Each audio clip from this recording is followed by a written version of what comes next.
बड़ौदा उपचुनाव को लेकर सियासत गरमाई। पूर्व सीएम भूपेंद्र हुड्डा ने खट्टर को दी चुनौती, कहा बड़ौदा उपचुनाव लड़कर देख लें, मैं चुनाव लड़ने के लिए तैयार। चंडीगढ़ में विधायक दल की बैठक, सोनीपत में मारे गए पुलिसकर्मियों को 1 करोड़ रुपए देने की सरकार से मांग की।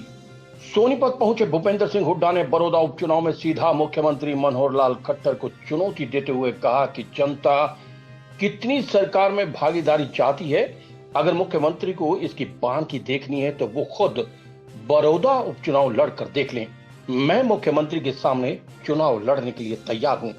उन्होंने कहा कि 2024 का इंतजार करने के बजाय बड़ौदा उपचुनाव लड़कर देख लें।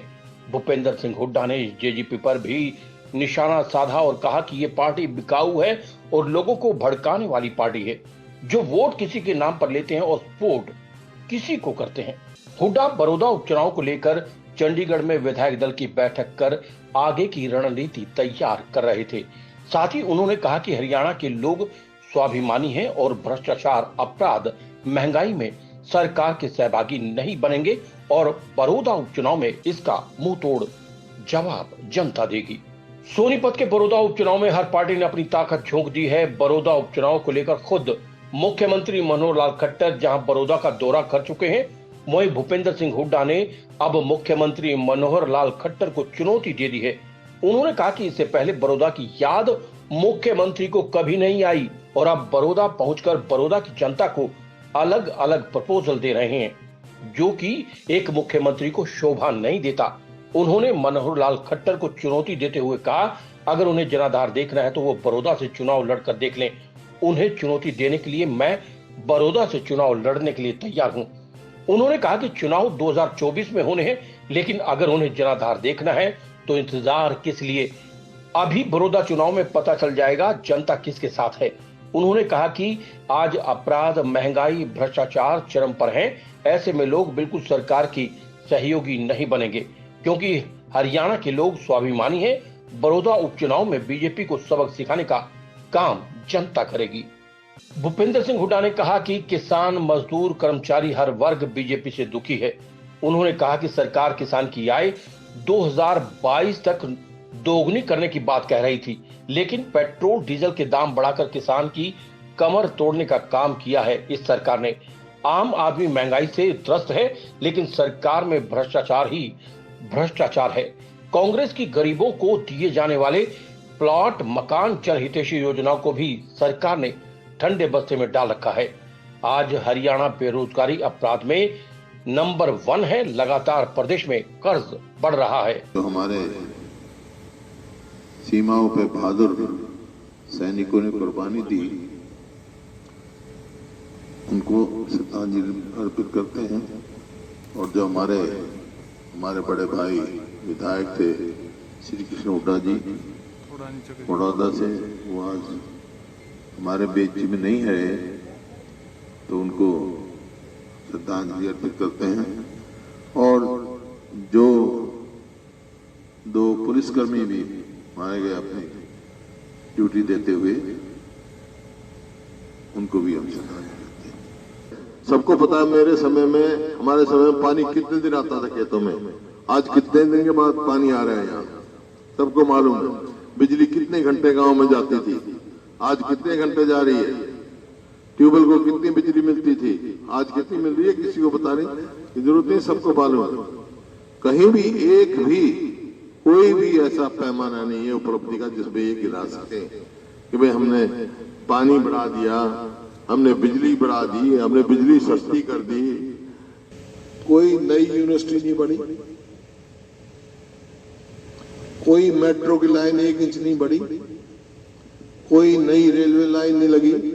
जैसे हमारे समय मेट्रो बहादुरगढ़ तक, गुड़गांव तक, आपका बल्लभगढ़ तक 1 इंच नहीं बढ़ाई। रेलवे लाइन आपके यहाँ सोनीपत से जींद वाया गुआना और रोहतक से रेवाड़ी वाया झज्जर, अंदाजा सब आपको लग ही गया। तो इनका आपस में भी तालमेल नहीं, तो जनहित का क्या फैसला लेंगे। तो ये आपके सामने मुद्दे, मैं तो आपके सामने आया था। चुनाव अभी सभी पार्टियों ने बड़ौदा उपचुनाव की तैयारी कर ली है, तो कांग्रेस की क्या प्लानिंग है? जबकि सीएम खुद कांग्रेस तो पूरी तरह से तैयार है। कांग्रेस के तो लोग साथ हैं, लोग तैयार हैं। अभी मुख्यमंत्री जी उतरे हैं, आपने कहा कल आए थे, और उनका बयान मैंने पढ़ा है। उन्होंने कहा है कि भाई सरकार में सरकार में कहा ना, सरकार में हिस्सेदारी करनी है तो इधर नहीं, दूर रहना तो लोगों की मर्जी, ऐसा कोई बात उन्होंने कहा है। देखिए, जिम्मेवार पद पर बैठकर ऐसी बात, वो हरियाणा के मुख्यमंत्री हैं, लोगों को प्रपोजल देने की जो शब्द थे उनके, वो जिम्मेवारी पद पर बैठ के नहीं, हिस्सेदारी की बात कर रहे हैं। तो हिस्सेदारी किसमें, किस चीज में लोगों की हिस्सेदारी चाहते हैं? यहाँ के लोग स्वाभिमानी हैं, ये अपराध में हिस्सेदार नहीं बन सकते, ये भ्रष्टाचार में हिस्सेदार नहीं बन सकते, ये जो आज लूट फूट मची हुई है, जो किसान बर्बादी हो रहा है, इस किसान की बर्बादी में हिस्सेदार नहीं बनेंगे भाई। और उनको इतना ही ये है, विकास तो करना नहीं। 6 साल के बाद सरकार को याद आई, मंत्री घूम रहे इनके, अगर इतना ही ये है कि भाई हिस्सेदारी लोगों की बात है, तो उसमें अगर उनको ये है कि बहुत ज्यादा विकास कर रहे हैं ये और हिस्सेदारी करते हैं, तो चुनाव तो 24 में होंगे, बड़ौदा में फैसला होने दो ना। मुख्यमंत्री जी भी लड़ लेते हैं, मैं भी लड़ लेता हूं, यहां से बड़ौदा के लोग फैसला कर लेंगे। उन्होंने कहा फैसला हो जाएगा जो लोग फैसला कर देंगे, अगर ऐसी बात है। लेकिन मेरा कहने का मतलब है, इतने जिम्मेवार पद पर बैठकर ऐसी प्रलोभन देना उचित नहीं है। भाई हिस्सेदारी चाहिए तो वोट दे दो, नहीं तो वो हरियाणा के मुख्यमंत्री भाई किसान की मदद करते हैं, किसान की आमदनी 2022 तक दुगनी करेंगे, लेकिन 2000 रुपए करे हम दे रहे हैं छोटे किसान को, और एक ड्रम पे, एक डीजल के ड्रम पे 4000 बढ़ गया। कहां लागत पहुंच गई? इसी प्रकार से गरीब आदमी का, हमारे समय में जो प्लॉट दिए गए, जो गरीब आदमी को मकान देने गया, कितने लोगों को मकान देने का पैसे दिया, जो हमने किस्त दी उसके बाद किस्त ही नहीं दी उन्हें, कोई एक प्लॉट भी अलॉट नहीं किया। रोज के रोज डाका, बलात्कार कितने बढ़े, मतलब नेशनल क्राइम रिकॉर्ड देखोगे आप तो हरियाणा में बहुत तेजी से बढ़ा है। और बेरोजगारी, आज हरियाणा बेरोजगारी में पूरे देश में टॉप पर है, जितनी तेजी से हो रहा है। सरकार नौकरी देने के बजाय लोगों को निकाल रही है। इस समय सरकार को नौकरी देनी चाहिए, रोजगार देना चाहिए, रोजगार देने के बजाय निकाल रही है। अब भ्रष्टाचार की आप देख रहे हैं, सारी सीमा लांघ चुके हैं। घोटाले पे घोटाला, चाहे वो धान की खरीद का घोटाला हो, चाहे बिजली मीटर की खरीद का हो, एक के बाद एक माइनिंग घोटाला हो, एक के बाद एक घोटाला हो।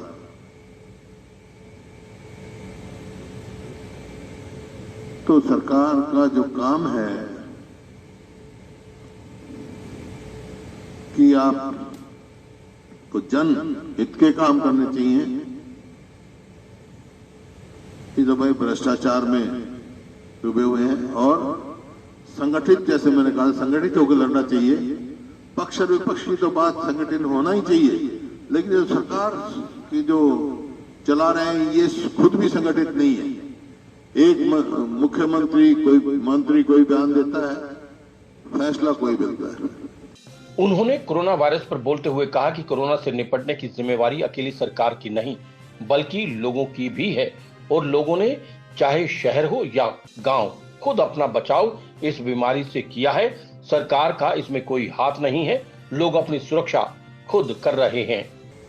पूरा देश नहीं, पूरी दुनिया बड़ी नाजुक दौर से गुजर रही है और हर देश, हर व्यक्ति अपने जीवन के लिए संघर्ष कर रहा है। ये जो महामारी के बाद जो हुआ, जिस प्रकार से मार पड़ी है, तो आज जरूरत है सबको संगठित होकर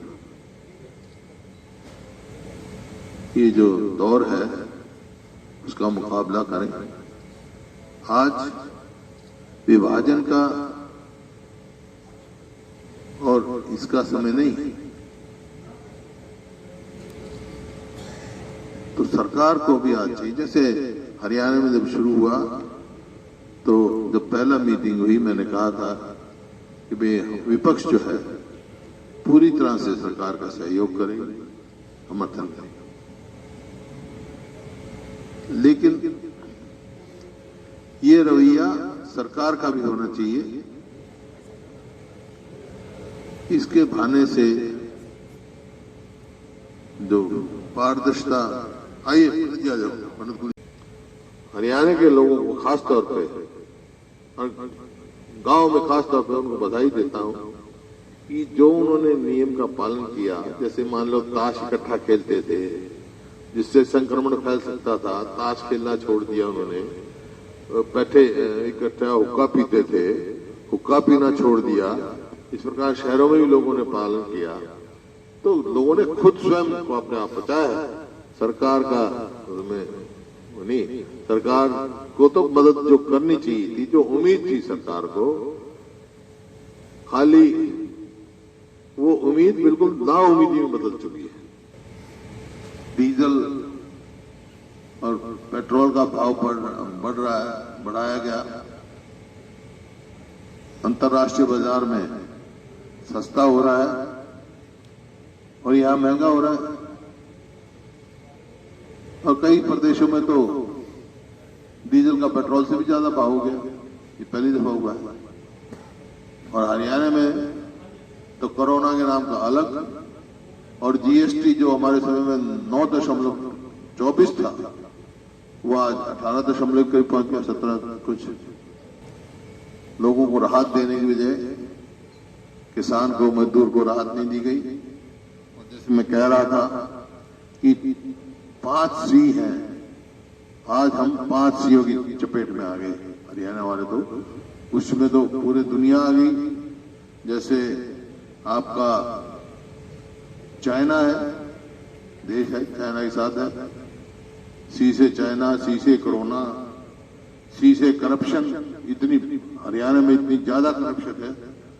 और क्राइम, सी से क्राइम, और सी से कास्टिज्म, और सी से कैंसर। इतने चपेट में हम आ गए, इतनी उनका मुकाबला हम कर रहे हैं। तो इसको सरकार को संवेदनशील होना चाहिए। लेकिन मेरे को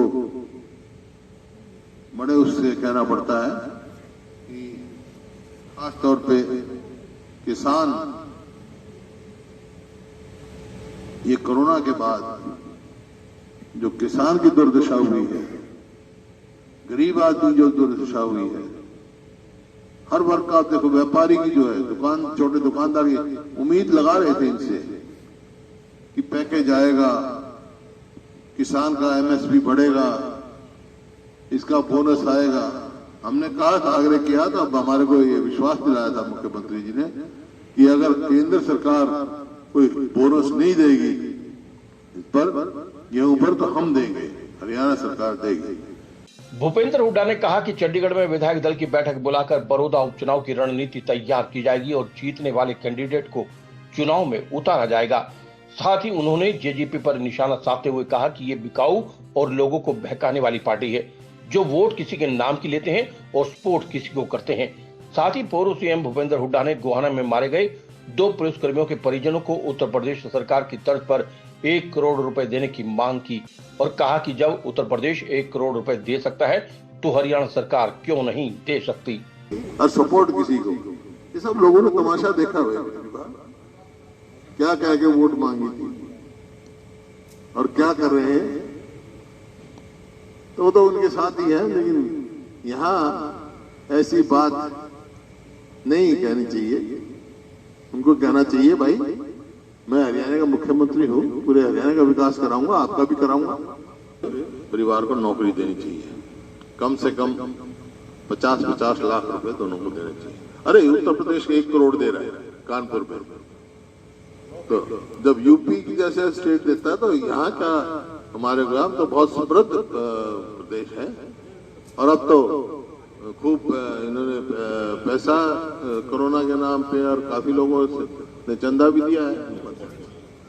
हालांकि मैंने कहा, उन्होंने कहा कर्जे की बात कही और साथ ही साथ मुख्यमंत्री जी ने ये भी कहा कि भाई हम कर्जा लेना पड़ेगा क्योंकि जीएसटी नहीं आ रहा, वो नहीं आ रहा।